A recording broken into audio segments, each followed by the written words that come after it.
So, ayan, ready na ang ating eggplant. So, after na ma-slice na ng ganito siya, so, lagyan natin ng asin, salt, ayan, lagyan siya ng asin. So, bake it for 10 minutes. So, ayan, so, muna siya natin sa asin.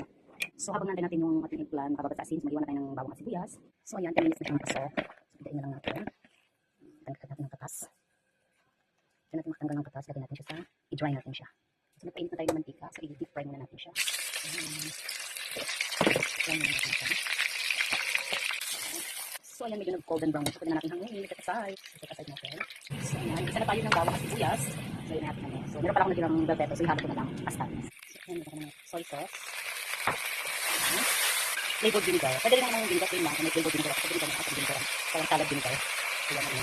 So, konting asin, konting asukal. So, ayan, sakamin natin yung oh my God. So, ayan, sakamin natin yung ito yung ating fried or egg. Ayan. Nilagay ko lang ng bell pepper kasi may natira akong kalahati sa gabi. Nilagay ko lang siya. Ayan.